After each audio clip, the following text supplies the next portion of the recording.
പ്രത്യേകിച്ച് അദ്ദേഹം സ്ത്രീകളോട് വളരെ ഈ ദശരഥത്തിലൊക്കെ കാണിക്കുന്ന അത് വളരെ മനസ്സിൽ തട്ടുന്ന അഭിനയങ്ങളാണ്. കൂടുമ്പോൾ ഉള്ള ആ ഒരു പെരുമാറ്റവും എളിമ, അതെപ്പോഴും നമുക്ക് എല്ലാവർക്കും ഇഷ്ടപ്പെടുന്ന ലാലേട്ടനെ ഒരു ബിഗ് ഫാൻ ആക്കാൻ കഴിയുന്ന ഒരു ഒരു ഒരു എന്താ നമ്മളതിനെ പറയാ, എന്ത് വിശേഷിപ്പിക്കണമെന്ന് എനിക്കറിയില്ല. ആൾക്കാർക്ക് മോഹൻലാൽ കാണിച്ചു കൊടുക്കുകയാണ് സത്യം പറഞ്ഞാൽ എന്താണ് വ്യത്യാസം, ബാക്കിയുള്ളവർ ചെയ്യുന്നതിൽ നിന്ന് പുള്ളി എന്താണ് വ്യത്യാസമായിട്ട് ചെയ്യുന്നത്. നമ്മൾ ചെയ്യുന്ന ഓരോ കാര്യങ്ങളും നമ്മൾ അന്ന് ലാലേട്ടന് ഡയറക്റ്റ് മെസ്സേജ് അയച്ചു കൊടുക്കുന്നു. ഒരു ഫാൻ പറഞ്ഞത് കൊണ്ട് നന്നായി. ഞങ്ങൾ വല്ലമായിരുന്നു പറഞ്ഞിരുന്നെങ്കിൽ നിങ്ങൾ ഞങ്ങളെ ശരിയാക്കി.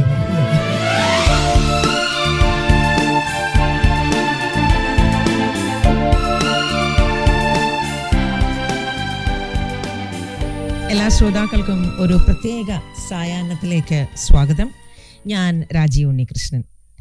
ഈ സായാഹ്നം നാം ആഘോഷിക്കുന്നത് ഒരു താരത്തെയാണ്, മറ്റാരുമല്ല, നമ്മൾ ഓരോരുത്തരും സ്നേഹത്തോടെയും അഭിമാനത്തോടെയും നെഞ്ചോട് ചേർക്കുന്ന പ്രിയ നടൻ മോഹൻലാൽ.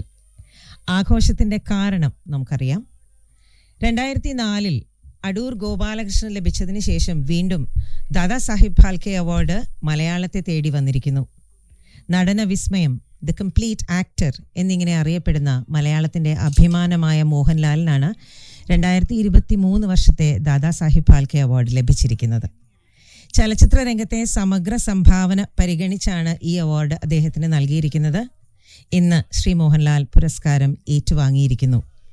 അതിലേറ്റവും സന്തോഷിക്കുന്നത് തീർച്ചയായും മോഹൻലാലിൻ്റെ ആരാധകർ തന്നെയാണ്, ലോകമെമ്പാടുമുള്ള ആരാധകർ.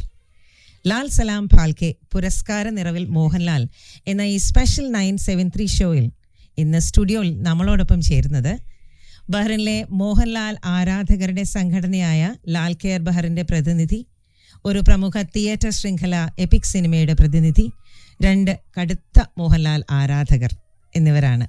അവരെ ഞാനൊന്ന് പരിചയപ്പെടുത്തിക്കോട്ടെ.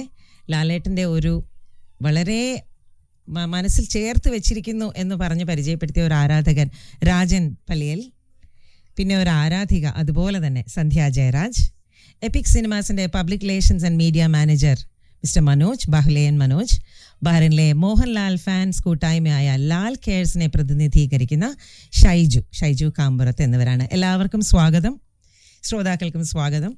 നമ്മൾ ഈ ടോക്കിലേക്ക് തുടങ്ങുമ്പോൾ ആദ്യമായിട്ടൊരൊറ്റ ചെറിയ ചോദ്യം ചോദിച്ചോട്ടെ. എന്നെ പോലെ തന്നെ നിങ്ങളെല്ലാവരും ഈ അവാർഡ്, ദാദാ സാഹിബ് ഫാൽക്കെ അവാർഡ് കിട്ടി മോഹൻലാലിനാണ് എന്നറിഞ്ഞപ്പോൾ എന്തായിരുന്നു മനസ്സിലേക്ക് ആദ്യം തോന്നിയൊരു വികാരം? സന്ധ്യ. ഒത്തിരി സന്തോഷം. ആരാധിക എന്നുള്ള നിലയിൽ മോഹൻലാൽ സാറിന് കിട്ടിയപ്പോൾ സന്തോഷം. മനോജ്. ഇതിനകത്ത് വളരെ സർപ്രൈസ് ഒന്നും ഇല്ലായിരുന്നു. എന്ന് കിട്ടും എന്നുള്ളതായിരുന്നു നമ്മുടെ എല്ലാവരുടെയും ചിന്ത. അതുകൊണ്ട് എല്ലാവരും പറയുന്ന പോലെ കുറച്ച് നേരത്തെ വന്നു എന്ന് പലരും പറയാറുണ്ട്. പക്ഷേ മോഹൻലാലിനെ സംബന്ധിച്ചിടത്തോളം അത് എപ്പോൾ വന്നു എന്നുള്ള ഒരു ചോദ്യം മാത്രമേ ഉള്ളൂ. സന്തോഷം. ഷൈജു. ഇതിനെക്കുറിച്ച് പറയുകയാണെങ്കിൽ സന്തോഷം. കാരണം ഞങ്ങൾ പ്രതീക്ഷിച്ചിരുന്നില്ല ഇത് എപ്പോഴും കിട്ടും എന്നുള്ളൊരു തീരുമാനം ഞങ്ങൾക്കുണ്ട്. ആരും അറിഞ്ഞില്ല, ഞങ്ങൾ ഒട്ടും പ്രതീക്ഷിക്കാതെ കിട്ടിയത് കൊണ്ട് വളരെ സന്തോഷം. എല്ലാവരും വളരെ നല്ല സന്തോഷത്തിലായിരുന്നു. ഓക്കെ. ആദ്യമായി ലാലേട്ടന് ഒരു കൺഗ്രാജുലേഷൻ പറയുന്നു. പിന്നെ ഞങ്ങൾ പ്രതീക്ഷിച്ചിരുന്നു എത്രയും വേഗം കിട്ടട്ടെ എന്ന പ്രാർത്ഥനയും ഉണ്ടായിരുന്നു. എത്രയും വേഗം കിട്ടിയതിൽ സന്തോഷം, അഭിമാനം. തീർച്ചയായിട്ടും എല്ലാ മലയാളിക്കും, ഒരുപക്ഷെ മലയാളിക്കപ്പുറം സിനിമയെ സ്നേഹിക്കുന്ന, മോഹൻലാലിനെ സ്നേഹിക്കുന്ന എല്ലാവർക്കും അഭിമാനമുള്ളൊരു നിമിഷമാണ്. ഏകദേശം ഒരു 1.5 മണിക്കൂറിന് മുൻപ് അദ്ദേഹം പ്രസിഡന്റിൻ്റെ കയ്യിൽ നിന്ന് ആ പുരസ്കാരം ഏറ്റുവാങ്ങിയിരിക്കുന്നു. മലയാളത്തിൻ്റെ തന്നെ അഭിമാനം. അപ്പോൾ ആ സമയത്ത് ലൈവ് FM 107.2 നിങ്ങളോട് ഓരോരുത്തരോടും സംവദിക്കുമ്പോൾ ഞങ്ങളുടെ ശ്രോതാക്കളും ആ സന്തോഷത്തിൽ പങ്കുചേരുന്നു. ബഹ്റൈൻ ആഘോഷിക്കുകയാണ് മോഹൻലാൽ എന്ന നടനെ. ആദ്യമായിട്ട് ഞാൻ സന്ധ്യയിലേക്ക് വരട്ടെ. ഒരു സ്ത്രീ എന്ന നിലയ്ക്ക് എനിക്ക് മോഹൻലാൽ ചിത്രങ്ങളിലെല്ലാം വ്യത്യസ്തമായ സ്ത്രീ കഥാപാത്രങ്ങളെ കണ്ട ഒരു ഓർമ്മ. ചിത്രം, ദശരഥം, മിഥുനം, മണിച്ചിത്രത്താഴ്, അങ്ങനെ പോയ ഒരുപാട് പറയാമല്ലോ.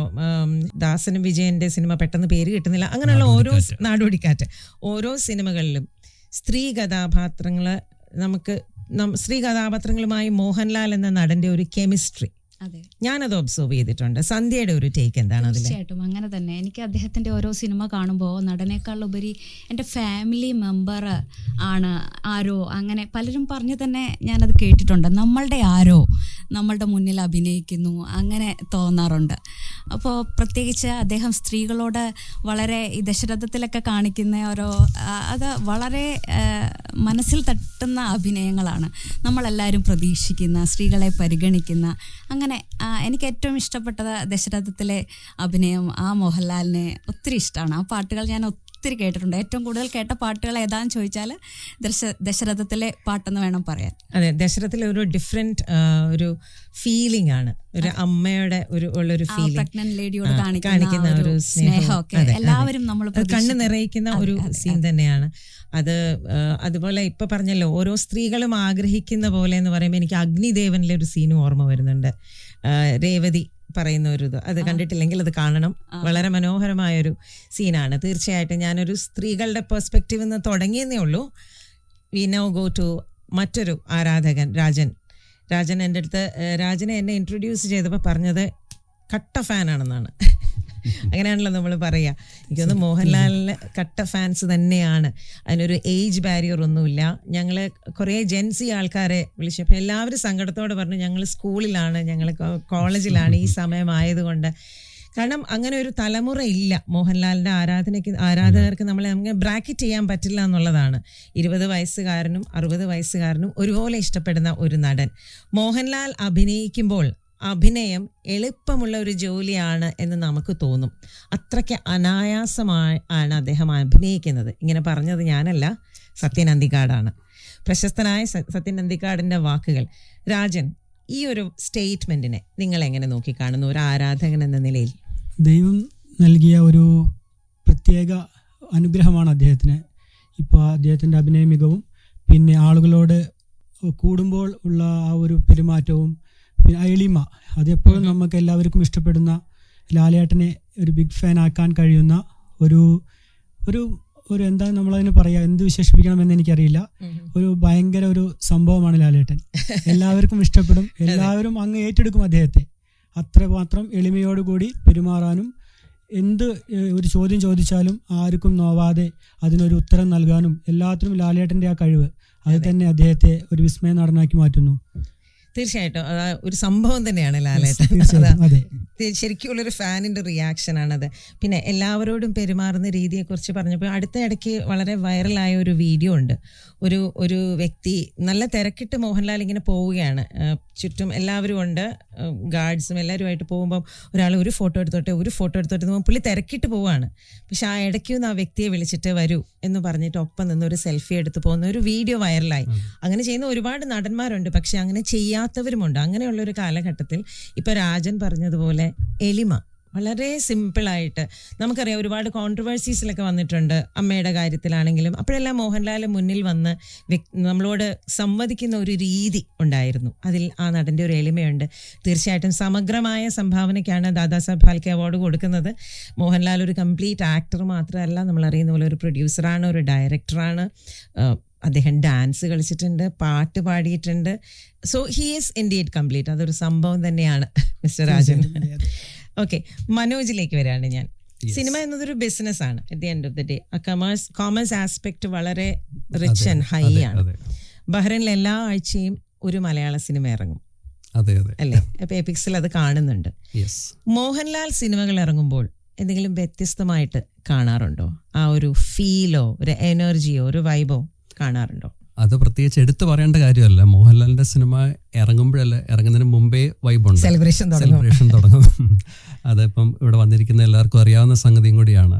അതിന്റെ ഏറ്റവും വലിയ എക്സാമ്പിളാണ്, ഞാൻ ബഹ്റിൽ വന്നിട്ട് 18 കൊല്ലത്തോളമായി. അതിനിടയിൽ വെളുപ്പാങ്കാലത്ത് രാവിലെ 3 മണിക്കും 3:45 ഒരു ഷോ നടത്തിയിട്ടുള്ള ചരിത്രമാണ്. എക്സാക്ട്ലി. അന്ന് സോറി ടു കട്ട്, എമ്പുരാൻ അന്ന് എല്ലാവരും കറുത്ത ഷർട്ടും മുണ്ട് കൊടുത്ത അതെ, ആണുങ്ങളും അതെ, അല്ലെ, അതെ, കറുപ്പിന്റെ അതെ, തീമില് exactly. എപ്പിക്സിൽ 3:30 മണിക്ക് 3:30 first show. മണിക്ക്. അതെ അതെ.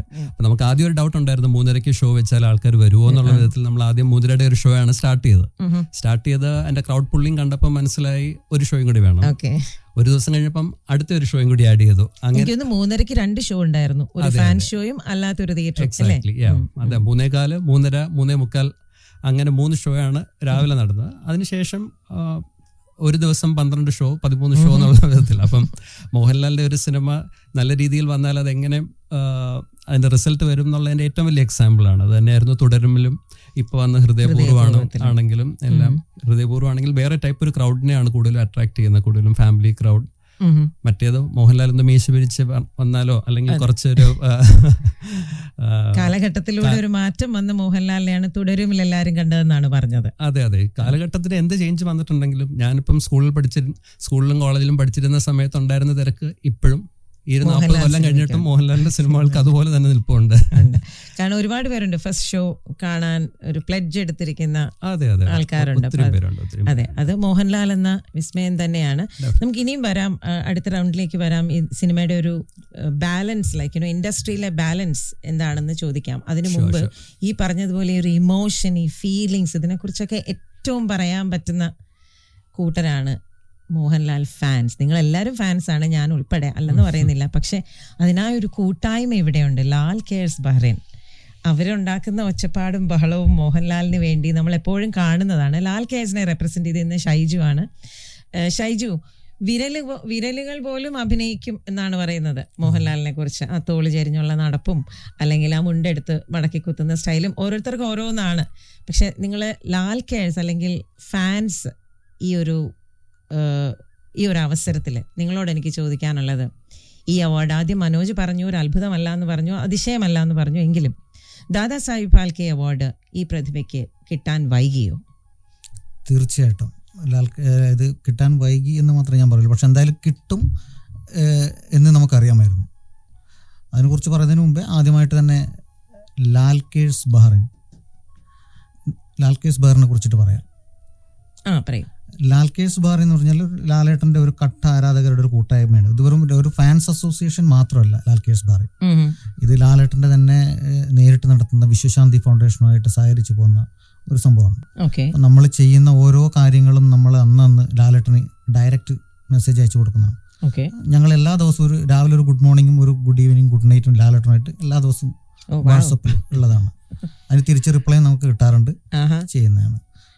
അപ്പം എല്ലാരും കേട്ടോ, മോഹൻലാലുമായിട്ട് ഡയറക്റ്റ് ഹോട്ട്ലൈൻ ആണ് ഇവിടെ ഇരിക്കുന്നത്. ലാൽ കെയർസ് ബഹ്റിന്റെ സെക്രട്ടറിയാണ് ഞാൻ. നമുക്കിപ്പം പറഞ്ഞ കണക്ക് വിരലുകൾ മാത്രമല്ല ലാലേട്ടന്റെ ശരിക്കും പറഞ്ഞാൽ നോക്കിക്കഴിഞ്ഞാൽ അദ്ദേഹത്തിന്റെ ഡയറക്ടർമാരെന്ന് പറഞ്ഞിട്ട് കണ്ണുകള്, പുരികങ്ങൾ വരെ അഭിനയിക്കുന്നതാണ്. കാരണം അതിനെ കുറിച്ചിട്ട് പറയാനൊന്നുമില്ല. നമുക്ക് ഈ അവാർഡ് കിട്ടാൻ ഇത്തിരി വൈകിപ്പോയി എന്ന് തന്നെ വേണം പറയാം. പക്ഷെ എന്തായാലും കിട്ടും എന്ന് നമുക്കറിയാം. പക്ഷെ കിട്ടാൻ ഇത്തിരി വൈകിപ്പോയോ എന്നൊരു സംശയമുണ്ട്. പക്ഷെ എന്തായാലും കിട്ടിയതിൽ ഞങ്ങൾ ഒരുപാട് സന്തോഷത്തിലാണ്, ഭയങ്കര സന്തോഷത്തിലാണ്. അതിന്റെ ഒരു വലിയൊരു ആഘോഷം വരാനിരിക്കുന്നു. ഞാനത് ചോദിക്കാൻ തുടങ്ങുകയായിരുന്നു, എന്തെങ്കിലും സെലിബ്രേഷൻസ് ഞങ്ങളിപ്പോൾ വരുന്ന ഒരു 10 ദിവസത്തിനുള്ളിൽ, കാരണം പെട്ടെന്നായത് കാരണം നമുക്കൊരു തട്ടിക്കൂട്ട് പരിപാടിയല്ല, ഒരു വലിയ രീതിയിലുള്ള ഒരു ആഘോഷം തന്നെ ഒരു 10 ദിവസത്തിനുള്ളിൽ ഞങ്ങൾ പ്ലാൻ ചെയ്തിട്ടുണ്ട്. അതിനെ കുറിച്ചിട്ട് അടുത്ത ഞങ്ങൾ പറയും. അത് കംപ്ലീറ്റ് സസ്പെൻസ് ആണ്. എനിവേ, ആ സസ്പെൻസ് അറിയാൻ കാത്തിരിക്കുന്നു ഞങ്ങൾ ഓരോരുത്തരും, നമ്മുടെ ശ്രോതാക്കളും. ഇന്ത്യൻ സിനിമയുടെ പിതാവ് എന്നറിയപ്പെടുന്ന ദാദാ സാഹിബ് ഫാൽക്കെ 1913 ആദ്യ Indian feature film Raja Harishchandran നിർമ്മിച്ച വ്യക്തിയാണ്. അദ്ദേഹത്തിന്റെ ഓർമ്മയിൽ ഇന്ത്യൻ ഗവൺമെന്റ് നൽകുന്ന 1969 മുതൽ നൽകി വരുന്ന അവാർഡാണിത്. അതാണ് നമ്മുടെ പ്രിയപ്പെട്ട മോഹൻലാലിന് 2023 ദാദാ സാഹിബ് ഫാൽക്കെ അവാർഡ് ലഭിച്ചിരിക്കുന്നത്. 360 ചിത്രങ്ങൾ മലയാളം, തമിഴ്, തെലുങ്ക്, കന്നഡ, ഹിന്ദി എന്നീ ഭാഷകൾ അഭിനയിച്ച് തീർച്ചയായിട്ടും this calls for a celebration, and that is why we the team at live FM 107.2 is celebrating the complete actor Lal Salaam Phalke. So വീണ്ടും ഞാൻ മനോജിലേക്ക് വരികയാണ്. മോഹൻലാൽ ഒരു മലയാളിയുടെ സ്വകാര്യ അഭിമാനം അല്ലെങ്കിൽ സ്നേഹം, സന്തോഷമൊക്കെയാണ്. At the same time Mohanlal മറ്റു ഭാഷകളിൽ നമുക്കറിയാവുന്നതുപോലെ തമിഴ്, തെലുങ്ക്, ഹിന്ദി, കന്നഡ ഇതിലൊക്കെ അഭിനയിച്ചിട്ടുണ്ട്. കമ്പനി മുതൽ ഇങ്ങോട്ട് നോക്കുകയാണെങ്കിൽ കമ്പനി, ജനതാ ഗാരേജ്, കണ്ണപ്പ, ജില്ലയിലേക്ക് ഡയലോഗ്സ് ഒക്കെ വളരെ ഫേമസ് ആണ്. പ്ലസ് നമ്മൾ വെയിറ്റ് ചെയ്യുന്ന ഋഷഭ, അല്ലെ?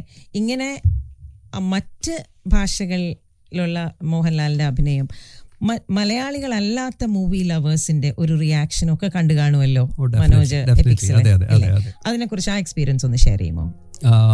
നോർത്ത് ഇന്ത്യൻ ഫ്രണ്ട്സിന്റെ കാര്യം പറയുവാണെങ്കിൽ തന്നെ അവരിപ്പോഴും എടുത്തു പറയുന്ന ഒരു കാര്യമാണ് കമ്പനിയിലെ പുള്ളിയുടെ പെർഫോമൻസിന്റെ കാര്യം. ആക്ച്വലി പുള്ളി ആ മലയാളം ആക്സെന്റിൽ തന്നെയാണ് ആ ഹിന്ദി ഡയലോഗ്സ് ഒക്കെ പ്രസന്റ് ചെയ്തേക്കുന്നെങ്കിൽ പോലും അതിന് വളരെ ഒരു ജെനുവിനിറ്റി ഉണ്ടായിരുന്നു. സിമിലർ കേസ് തന്നെയാണ് ഇപ്പം ജില്ലയുടെ കാര്യം പറയാനാണെങ്കിലും ഇപ്പോൾ വിജയുടെ കൂടെ നിൽക്കുന്ന ഒരു കഥാപാത്രം അത്ര പവർഫുള്ളായി വരികയും ഈക്വലി ആൾക്കാർ പുള്ളിയുടെ കഥാപാത്രത്തെ ഇഷ്ടപ്പെടുകയും ചെയ്യുന്നത് വളരെ റെയറായിട്ട് നടക്കുന്ന ഒരു സംഗതിയാണ്. അപ്പം ആൾക്കാർക്ക് മോഹൻലാലിനോട് വരുന്ന സ്നേഹം അതിൽ നിന്ന് നമുക്ക് മനസ്സിലാവും. അതായിരുന്നെങ്കിലും ജനതാ ഗാരേജ് ആണെങ്കിലും സെയിം തിങ്. തെലുങ്ക് സിനിമയുടെ യാതൊരു ഗ്ലാമറും ഇല്ലാത്തൊരു റോള്, വളരെ സാധാരണക്കാരൻ്റെ ഒരു റോള്, സാധാരണ ഒരു ബൈക്കും ഓടിച്ച് സാധാരണ ഒരു പാൻറ്റും ഷർട്ടും ഇട്ട് സാധാരണ ഒരു കടയിൽ ജോലി ചെയ്യുന്ന ഒരാള്. അങ്ങനത്തെ ഒരു കഥാപാത്രമൊക്കെ തെലുങ്കിൽ പോയി ചെയ്യുന്നത് തന്നെ അതൊക്കെ തന്നെയാണ് മോഹൻലാലിന്റെ സ്പെഷ്യാലിറ്റി. അപ്പം ആൾക്കാർക്ക് മോഹൻലാൽ കാണിച്ചു കൊടുക്കുകയാണ് സത്യം പറഞ്ഞാൽ എന്താണ് വ്യത്യാസം, ബാക്കിയുള്ളവർ ചെയ്യുന്നതിൽ നിന്ന് പുള്ളി എന്താണ് വ്യത്യാസമായിട്ട് ചെയ്യുന്നത്. അത് തന്നെയാണ് പുള്ളിക്ക് പ്രേക്ഷകരും കൂടി വരുന്നത്. അപ്പം എല്ലാ ഭാഷയിലെ ആൾക്കാർക്കാണെങ്കിലും മോഹൻലാലിൻ്റെ ഒരു പ്രസൻസ് ഉണ്ടെന്ന് പറഞ്ഞാൽ അത് വളരെ വ്യത്യാസമാണ്. ഇപ്പം വരാൻ പോകുന്ന ഋഷഭയുടെ കാര്യമാണെങ്കിലും അത് തന്നെയാണ്. ആൾക്കാർക്ക് ഒരു എക്സ്പെക്ടേഷൻ ഉണ്ട്. They always keep on seeing like Mohanlal is also they. ഒരു മിനിമം ഗ്യാരണ്ടിയാണ് മോഹൻലാൽ സിനിമ, നോട്ട് എ മിനിമം ഗ്യാരണ്ടി, ഫുൾ ടൈം ഗ്യാരണ്ടി. ഓക്കെ, അല്ല ഞാൻ ഉദ്ദേശിച്ചത് ഒരു നോൺ മലയാളിയുടെ പെർസ്പെക്റ്റീവില് എന്തോ ഉണ്ട് ആ സിനിമയിൽ മോഹൻലാൽ ഉള്ളത് കൊണ്ട് എന്ന് ചിന്തിക്കുന്ന ഒരുപാട് നോൺ മലയാളി ഫ്രണ്ട്സ് എനിക്കുണ്ട്. നോൺ മലയാളി ഫ്രണ്ട്സ് അതാണ് ഞാൻ പറയുന്നത്. മോഹൻലാൽ സർ ഇസ് ദേ എന്നാണ് ഒരു ആസ്പെക്ട് വന്നിട്ടുണ്ടെങ്കിൽ അതിനൊരു assurity, as you said like there's a minimum guarantee എന്നുള്ളൊരു ഫീലിംഗ് ആണ്. അതെ, എന്തൊക്കെയോ അതിൽ എന്തോ ഉണ്ട്. അതാ ഞാൻ ഉദ്ദേശിച്ചത്, അത് തന്നെയാണ്. കാരണം മലയാളിക്ക് അറിയാം, മലയാളിക്ക് മോഹൻലാൽ എന്താണെന്ന് അറിയാം. നമ്മള് ഈ പറഞ്ഞതുപോലെ സ്കൂൾ കാലഘട്ടം മുതൽ നമ്മളൊക്കെ അല്ലെങ്കിൽ ഇപ്പോൾ ഉള്ള പിള്ളേർ പോലും എല്ലാവർക്കും അറിയാം മോഹൻലാല്. കഴിഞ്ഞ ദിവസം ഒരു 22 വയസ്സുകാരൻ്റെ കൂടെ ഇരുന്നിങ്ങനെ സംസാരിക്കുമ്പോൾ പുതിയ സിനിമകളെ കുറിച്ചുള്ള കാര്യങ്ങളൊക്കെയാണ് ഈ ജെൻസി ലോക എന്നുള്ള സിനിമയൊക്കെ ഇറങ്ങിയപ്പോഴത്തേക്ക് അതിലേക്ക് വരുന്നൊരു ചേഞ്ചസിനെ കുറിച്ചൊക്കെ സംസാരിക്കുമ്പോൾ ഞാൻ ഇങ്ങനെ പറയാനിടയായി, തൂവാനത്തുമ്പികൾ പോലൊരു സിനിമ അതൊരു ക്ലാസിക് ആണ് എന്ന് പറഞ്ഞപ്പോൾ ആ കുട്ടി പറഞ്ഞു അതിൽ മോഹൻലാൽ വാസ് ബ്രില്യൻറ്റ് എന്ന്. I was pretty surprised. കാരണം ഒരു 22-23 വയസ്സുകാരൻ ആ സിനിമ ഇഷ്ടപ്പെടണമെങ്കിൽ അതിൽ മോഹൻലാലിന്റെ ചാമാണ് ആ കുട്ടിയെ സ്വാധീനിച്ചത്. അത് എല്ലാ ജനറേഷനിലും അതാണ് ഞാൻ പറയുന്നത്. ഇപ്പം എൻ്റെ അച്ഛനും ഒരു മോഹൻലാൽ ഫാനായിരുന്നു എനിക്ക് പറയാൻ കാര്യം. പുള്ളി ഒരു സിനിമ കണ്ടിട്ട് വന്നിട്ട് അച്ഛൻ പറയുമായിരുന്നു ആ മുഖത്തെ ഓമനത്വം എത്ര രസമാണ്. ഒരു 10-25 കൊല്ലം മുമ്പുള്ള കാര്യമാണ് ഞാൻ പറയുന്നത്. അപ്പം എനിക്ക് അതുപോലെ ഉണ്ട്. എൻ്റെ മോനാണെങ്കിലും ഇപ്പൊ വളർന്നു വരുന്ന സമയത്ത് അവൻ പുലിമുരുകനിലെ പോസ് കാണിക്കാത്ത ആ പ്രായത്തിലെ പിള്ളേരാരും കാണുമെന്ന് എനിക്ക് തോന്നുന്നില്ല. എന്ന് പറഞ്ഞ പോലെ ഒരു ജനറേഷൻ ഗ്യാപ്പും ഇല്ലാതെ ഓരോരുത്തർക്കും ഇപ്പം ഹൃദയപൂർവ്വം വന്നിട്ട് പോലും പുള്ളിക്ക് ആ ഒരു പ്രായം ഉണ്ടെന്നൊന്നും ആർക്കും ഫീൽ ചെയ്യുന്ന പോലും ഇല്ല. കറക്റ്റ്. പിന്നെ അപ്പം നമ്മൾ മറക്കരുത്, മഞ്ഞിൽ വിരിഞ്ഞ പൂക്കളിലെ ആ മുഖം നമുക്ക് മറക്കാൻ പറ്റില്ല അല്ലേ. നമ്മൾ ഒരുപാട് വെറുത്ത ഒരു ക്യാരക്ടർ എനിക്കിപ്പോഴും ഓർമ്മയുണ്ട്. വളരെ നരേന്ദ്രനെ വെറുത്ത് ആണ് നമ്മൾ. എന്നിട്ട് സന്ധ്യ പല തലമുറകളായി ലാൽ സിനിമ നമ്മുടെ എല്ലാ ഹൃദയം കീഴടക്കി. ആ മഞ്ഞിൽ വിരിഞ്ഞ പൂക്കൾ എന്നുള്ളൊരു സിനിമ അവിടെ തന്നെ ഈ മെയ്ഡ് ഇസ് മാർക്ക്. അത് കഴിഞ്ഞിട്ടാണ് ഇങ്ങോട്ട് പ്രായഭേദമില്ലാതെ എല്ലാവരും അദ്ദേഹത്തിനെ ലാലേട്ട എന്ന് വിളിച്ച് കുടുംബത്തിലേക്ക് വിളിച്ചങ്ങിരുത്തി അല്ലേ. അത്രമാത്രം മലയാളിക്ക് സ്നേഹവും ഒരു പരിചയമാണ്. മോഹൻലാൽ എന്ന് പറയുമ്പം ഒരു താരമെന്നോ അങ്ങ് എവിടെയോ നമുക്ക് എത്താത്ത ഒരു താര നക്ഷത്രം ഒന്നും തോന്നാറില്ല. നമ്മളിൽ ഒരാളെന്നുള്ളൊരു ഫീലാണ്. ശരിയല്ലേ? സന്ധ്യ നേരത്തെ പറഞ്ഞു ദശരഥം വളരെ ഒരു ജെന്റിൽ മൂവിയാണ് ദശരഥം.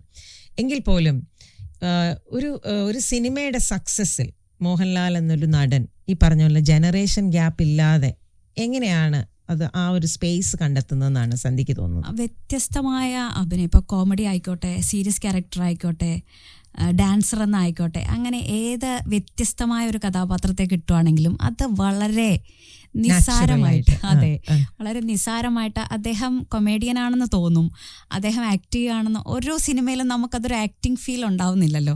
അത് തന്നെ ആ ഒരു നടനെ സംബന്ധിച്ചിടത്തോളം വലിയൊരു ദൈവാനുഗ്രഹമാണ്. അഭിനയ മോഹിയായ ഞാന് എൻ്റെ ഒരു പാഠപുസ്തകമാണ് അദ്ദേഹം.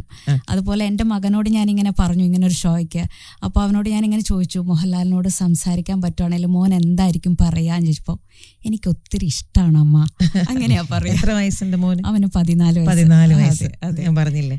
അപ്പോൾ എനിക്ക് അതൊക്കെ അദ്ദേഹത്തിന്റെ വലിയൊരു ഭാഗ്യമല്ലേ. ഈ ചെറിയ നമ്മുടെ പുതിയ തലമുറ പോലും അദ്ദേഹത്തെ നന്നായി നമ്മളെങ്ങനെ ഇഷ്ടപ്പെട്ടോ അതുപോലെ തന്നെ ഒട്ടും കുറയാണ്ട് പുതിയ തലമുറയും അദ്ദേഹത്തെ ആരാധിക്കുന്ന കാണുമ്പോൾ വളരെ സന്തോഷവും അഭിമാനവും. തീർച്ചയായിട്ടും വളരെ അഭിമാനത്തോടെ ഞാൻ ഒരു കാര്യം പേഴ്സണലി ഷെയർ ചെയ്യാണ്. എൻ്റെ മകള് ആദ്യമായിട്ട് മലയാളത്തിൽ എഴുതിയ വാക്ക് മോഹൻലാൽ എന്നുള്ളതാണ്. അവൾക്കന്ന് 4-5 വയസ്സേ ഉള്ളൂ. മനോരമയിൽ നിന്ന് കണ്ട അക്ഷരങ്ങൾ പെറുക്കി എഴുതി മളഹന ലാല എന്നാണ് അവൾ എഴുതിയത്. കാരണം ചില്ലക്ഷരം ഒന്നും അറിയില്ല. ഇന്നും അവളൊരു കട്ട ഫാനാണ്. അപ്പം ഞാൻ ചോദിക്കും, ഈ യങ്ങർ ജനറേഷനൊക്കെ എത്രയോ പുതിയ യങ് നടന്മാർ വരുന്നുണ്ടല്ലേ, അതിലൊന്നും ഒരു വ്യത്യാസവും ഇല്ല. ഈ പറഞ്ഞ പോലെ 14 വയസ്സുകാരനായ സന്ധ്യയുടെ മകനും 20 ലേറ്റ് 20s എൻ്റെ മകൾക്കും എല്ലാം മോഹൻലാൽ ഒരു താരം തന്നെയാണ് അല്ലേ. രാജനിലേക്ക് വരികയാണെങ്കിൽ എനിക്ക് ചോദിക്കാനുള്ള, മറ്റ് ഫാൻസിനോടെല്ലാം ചോദിക്കാൻ, ആർക്കും ഇതിന് മറുപടി പറയാം. ഡയലോഗ്സ്, മോഹൻലാലിൻ്റെ ഡയലോഗ്സ് അതൊരു ക്ലാസ് പാട്ടാണ്. പ്രത്യേകിച്ച് narcotics is A dirty business. ഒരു ജനത തന്നെ ഏറ്റെടുത്ത ഒരു ക്യാമ്പയിന് വരെ അത് ഒരു എനർജി നൽകിയ ഒരു ഡയലോഗ്. പിന്നെ പോമോനെ ദിനേശ, അത് പറയാത്ത മലയാളി ഉണ്ടോ എന്ന് എനിക്കറിയില്ല. പിന്നെ ആ ഒരു തവളക്ക് ചരിച്ചിട്ട് മൈ നമ്പർ ഇസ് 2255 അല്ലേ.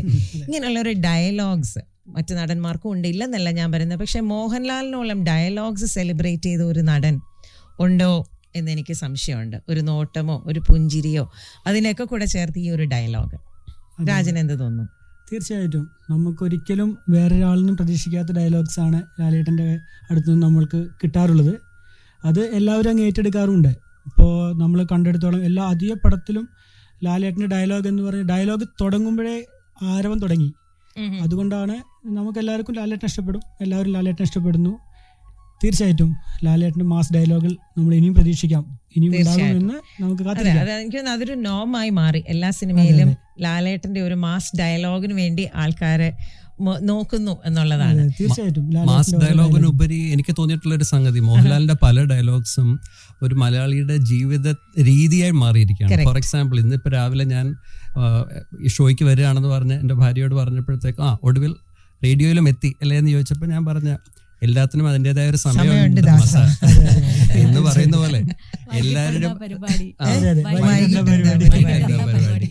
സത്യം. അതാണ് മനോജ് പറഞ്ഞ വളരെ കറക്റ്റാണ്. നമുക്ക് ജീവിതത്തിൽ എടുത്തു വെക്കാൻ പറ്റിയ ഒരു ഡയലോഗാണ് അല്ലേ. നമ്മൾ അറിയാണ്ട് പോലും നമ്മൾ ഓരോ ദിവസവും പുള്ളിയുടെ പല പല സിനിമകളിലെയും ഏതെങ്കിലും ഒരു ഡയലോഗ് എല്ലാ വീട്ടിലും പറയുന്നുണ്ടാവും എന്നാണ് എനിക്ക് തോന്നുന്നത്. അതെ, തമാശയായിട്ടും അതെ അതെ. അത് വീണ്ടും അടിവരയിട്ട് പറയുന്നത് മോഹൻലാലിന്റെ ഒരു എന്താ പറയുക, ഒരു ഹീസ് എ ഫാമിലി. നമുക്കൊന്നും ഒരു അന്യനല്ല എന്നുള്ളൊരു തോന്നൽ. അപ്പം അദ്ദേഹത്തിന് ദാദാ സാഹിബ് ഫാൽക്കെ അവാർഡ് കിട്ടിയത് നമുക്ക് ഓരോരുത്തർക്കും കിട്ടിയതിന് തുല്യമാണ്. അതുപോലെ ഒരു സന്തോഷത്തിൽ നിൽക്കുമ്പോൾ വീണ്ടും ലാൽ കെയറിലേക്ക് വരികയാണ്. ലാൽ കെയർ ഓൾറെഡി ഷൈജു പറഞ്ഞു, നിങ്ങൾ ഒരുപാട് കാര്യങ്ങൾ സപ്പോർട്ടീവ് ആയിട്ട് സൊസൈറ്റി സപ്പോർട്ട് ചെയ്ത് ഒരുപാട് കാര്യങ്ങൾ ചെയ്യുന്നുണ്ട്. ജീവകാരുണ്യ പ്രവർത്തനങ്ങൾ മുമ്പിൽ നിൽക്കുകയാണ് ലാൽ കെയർസ്. അപ്പോൾ ഇങ്ങനൊരു അവാർഡൊക്കെ കിട്ടിക്കഴിയുമ്പോൾ അതൊക്കെ ഒന്ന് ഹൈപ്പ് ചെയ്യണം എന്ന് തോന്നുന്നുണ്ടോ? അങ്ങനെ എന്തെങ്കിലും പ്ലാൻസ് ഉണ്ടോ? ലാൽ കേഴ്സ് ബഹ്റിൻ ശരിക്കും പറഞ്ഞാൽ നമ്മൾ 13 വർഷമായി ബഹ്റിനിൽ ഒരു ആരാധകർ. ഒന്ന് ചോദിച്ചോട്ടെ, ലാൽ കേഴ്സ് ബഹ്റിനിലെ മാത്രം പേരാണ് അല്ലേ? അല്ല, ലാൽ കേഴ്സ് ഓൺലൈൻ അത് 14ഓളം രാജ്യങ്ങളിൽ എല്ലായിടത്തും സെയിം ആണ്. ഞങ്ങൾ എല്ലാവരും കൂടിയിട്ടുള്ള ഒരു ഇതുണ്ട്. ഞങ്ങൾ എല്ലാവരും എല്ലാ ദിവസങ്ങളിലും ഞങ്ങൾ ചർച്ചകളും മീറ്റിങ്ങുകളൊക്കെ കൂടുന്നുണ്ട്. എല്ലാം ലിങ്ക് ആയിട്ടുള്ളതാണ്. ഒരു ബഹ്റിൻ മാത്രമല്ല ഇത്. അപ്പൊ ഞങ്ങളിപ്പോ 13 വർഷമായി ബഹ്റിനിൽ. ഈ 13 വർഷമായിട്ടും ഞങ്ങള് എല്ലാ മാസവും, ചിലപ്പോൾ അത് പുറത്തറിയുന്നവരുണ്ടാവാം, അറിയാത്തവരുണ്ടാവും. പക്ഷെ ഞങ്ങൾ കാരണം ഞങ്ങൾ ചെയ്യുന്ന കാര്യങ്ങൾ ഞങ്ങൾ അങ്ങനെ അധികം പബ്ലിസിറ്റി ചെയ്യാത്തതുകൊണ്ടാണ് ഞങ്ങളാൽ കഴിയുന്നൊരു ചാരിറ്റി ഈ ലാൽ കേഴ്സ് ബഹ്റിൻ എല്ലാ മാസവും ചെയ്യുന്നുണ്ട്. അത് ഇതുവരെ ഈ 13 വർഷവും ഞങ്ങളത് കണ്ടിന്യൂ ആയിട്ട് തുടർന്നുകൊണ്ടിരിക്കുന്നുണ്ട്, ഇപ്പോഴും തുടർന്നുകൊണ്ടിരിക്കുന്നത്. അതുമാത്രമല്ല, ഈ ഒരു ഞങ്ങളൊരു ഇതിൻ്റെ ഒരു സെലിബ്രേഷൻ വരുന്നുണ്ട്. ആ സമയത്ത് ഒരു നല്ല രീതിയിലുള്ള ഒരു ചാരിറ്റി ലാൽ കേഴ്സ് ചെയ്യുന്നുണ്ട്, ചെയ്യാൻ ഉദ്ദേശിക്കുന്നുണ്ട്. ഓക്കെ. മോഹൻലാൽ ബഹ്റിനിലേക്ക് നിങ്ങൾ കൊണ്ടുവരും? തീർച്ചയായിട്ടും കൊണ്ടുവരും. കാരണം ഞങ്ങൾ ഇപ്പോൾ അടുത്തൊരു പ്ലാൻ, ഞങ്ങളൊരു വലിയൊരു പ്ലാനിങ് ഒരു 2 വർഷമായിട്ട് നടന്നുകൊണ്ടിരിക്കുന്നുണ്ട്. കൊണ്ടുവരാം. അതെ, വാർഷികം ആഘോഷം 13. ഞങ്ങൾ റേഡിയോ പാർട്ട്നേഴ്സ് ആകാം. അപ്പൊ എല്ലാം സെറ്റായി. ഇനി മോഹൻലാൽ വന്നാൽ മതി അല്ലേ? വരുമോ ഇല്ലയോ? മോഹൻലാൽ വരും എന്ന് തന്നെ പ്രതീക്ഷിക്കട്ടെ. പ്രതീക്ഷിക്കാം. അതെ, തീർച്ചയായിട്ടും ലാൽ കേഴ്സ് അതിനായി പ്രവർത്തിക്കണം.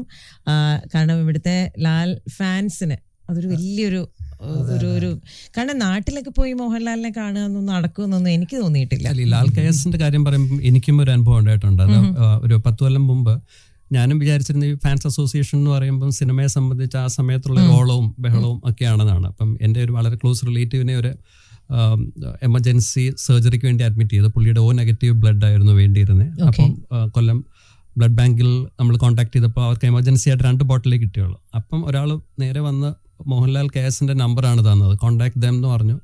വിശ്വസിക്കത്തില്ല, 2 മണിക്കൂറിനുള്ളിൽ ഒരു 20 കിലോമീറ്റർ റേഡിയസ് ചെയ്യുന്ന 5 പേര് വന്ന് ബ്ലഡ് തന്നു പോയി. അത്ര ഫാസ്റ്റ് ആയിരുന്നു. അപ്പം അതിൽ നിന്ന് മനസ്സിലാക്കാം ഇവരെന്ത് വെൽ ഓർഗനൈസ്ഡ് ആണെന്നും സമൂഹത്തിന് വേണ്ടി എന്തൊക്കെ കാര്യങ്ങളാണ് ചെയ്യുന്നതെന്നുള്ളത്. അപ്പം അന്ന് ശരിക്കും എനിക്കൊരു പെർസെപ്ഷൻ മാറ്റിയ ഒരു ദിവസമായിരുന്നു. തീർച്ചയായിട്ടും. കാരണം ഇത്രയും അതൊരു പക്ഷെ മോഹൻലാൽ എന്ന് പറയുന്ന വ്യക്തിയുടെ ഒരു ലീഡർഷിപ്പ് ക്വാളിറ്റിയും കൂടിയാണ്. ഇപ്പം ഷൈജു പറഞ്ഞല്ലോ കണക്റ്റഡ് ആണെന്ന് പറഞ്ഞില്ലേ, വാട്സാപ്പിൽ കണക്റ്റഡ് ആണെന്ന് പറഞ്ഞാൽ അത് ഇന്നത്തെ കാലത്ത് എനിക്ക് തോന്നുന്നില്ല മറ്റൊരു നടന്മാരും അങ്ങനെ തരുമെന്ന് എനിക്ക് തോന്നുന്നില്ല. എന്ത് ചെയ്ത് ഞങ്ങൾ ഒരു വാട്സാപ്പിൽ എന്ത് മെസ്സേജ് ഇട്ട് കഴിഞ്ഞാലും അപ്പൊ തന്നെ റിപ്ലൈ തരും. അതാണ് ഒരു സോഷ്യൽ കമ്മിറ്റ്മെന്റിന്റെ ഭാഗം കൂടിയാണ്. എവിടേക്കോ ആ വ്യക്തിക്ക് വേണ്ടി കുറെ വോയിസസ് ഉണ്ട് എന്നുള്ളത് അക്നോളജ് ചെയ്യുന്ന ഒരു താരം. ദീർഘായുസ്സും ആരോഗ്യവും ഒക്കെ കൊടുക്കട്ടെ. ഇനിയും ഒരുപാട് നല്ല നല്ല റോളുകൾ ചെയ്ത് നമ്മളെല്ലാം സന്തോഷിപ്പിക്കട്ടെ. അപ്പോൾ നമുക്ക് ഒരുപാട് അധികം സമയമില്ല എങ്കിൽ പോലും ഒരു ചോദ്യം കൂടെ ചോദിച്ചോട്ടെ. എല്ലാവർക്കും പറയാം. ഇപ്പം ദാദാസാഹിബ് ഫാൽക്കെ അവാർഡ് എന്ന് പറയുന്ന ഒരു എപ്പിറ്റമി ഓഫ് അവാർഡാണ്. അത് കിട്ടി അതിൻ്റെ നിറവിൽ നിൽക്കുന്ന ലാലേട്ടന് അല്ലെങ്കിൽ മോഹൻലാലിന്, ശ്രീ മോഹൻലാൽ അടുത്ത ഏതൊരു പ്രോജക്റ്റ് ചെയ്ത് കാണണം എന്നാണ് നിങ്ങളുടെയൊക്കെ മനസ്സിൽ? അങ്ങനെ ഒരു തോട്ടുണ്ടോ?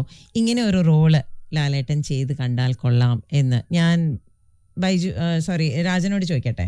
അങ്ങനെ ഒരു റോൾ എന്തെങ്കിലും ലാലേട്ടൻ ചെയ്താൽ ഇതൊന്ന് കാണണം എന്ന ആഗ്രഹമുള്ളൊരു റോളുണ്ടോ?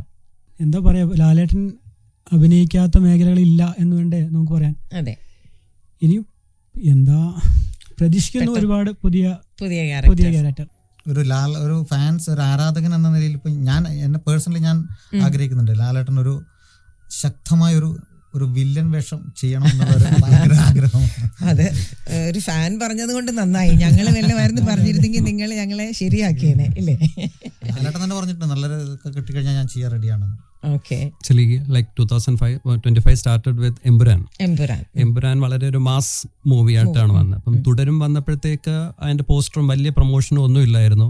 അപ്പം അതൊരു സാധാരണ സിനിമയായിട്ട് വന്നു. പക്ഷെ അത് വളരെ ഇമ്പാക്റ്റ് ഉണ്ടായിരുന്നൊരു സിനിമയാണ്. Like first half went as A family movie. അത് കഴിഞ്ഞിട്ട് അതിൻ്റെ ഒരു റിവെഞ്ചും പുള്ളിയുടെ ആ പവറും, ലൈക്ക് അതിനകത്തൊരു ഒറ്റയാനായിട്ട് കാണുന്ന മോഹൻലാലിനെ കാണുമ്പോൾ നമുക്കറിയാം പുള്ളി ഒരു ഒറ്റയാനാണെന്നുള്ളത്. അത് ഫീൽ ചെയ്യുമായിരുന്നു.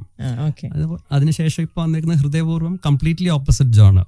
ലൈക്ക് പുള്ളി ജസ്റ്റ് ഒരു ഫാമിലി മാൻ, വളരെ സ്മൂത്ത് ആയിട്ട് സന്തോഷത്തോടെ ഇരുന്ന് കാണാൻ പറ്റുന്നത്. അതിൽ നിന്ന് തന്നെ നമുക്ക് മനസ്സിലാക്കാം മോഹൻലാലിൽ നിന്ന് നമുക്ക് എന്ത് പ്രതീക്ഷിക്കണം എന്നൊന്നുമില്ല. പുള്ളി എന്ത് തന്നാലും അത് വളരെ മനോഹരമായിട്ട്. അതെ, ആരായാലും സ്റ്റീഫൻ നെടുമ്പള്ളി ആയാലും ദാസനും വിജയനായാലും പിന്നെ ഈ പറഞ്ഞ രാജീവ് മേനോനാണ്, ദശരഥത്തിലെ രാജീവും ചിത്രത്തിലെ വിനോദും വിനുവും, ഇവരെല്ലാം നമ്മളെ താളവട്ടത്തിലെ ഇവരെല്ലാം എല്ലാ രാജൻ പറഞ്ഞതുപോലെ ഇനി ചെയ്യാൻ ക്യാരക്ടേഴ്സ് ഒന്നും ഇല്ലായിരിക്കുമെങ്കിലും ഞാൻ ഒന്നും കൂടി ചോദിക്കുകയാണ്, ഒരു ബയോപിക് അഭിനയിക്കുകയാണെന്ന് വെക്കുക മോഹൻലാല്, ആരുടെ ബയോപിക് ചെയ്യണം എന്നായിരിക്കും?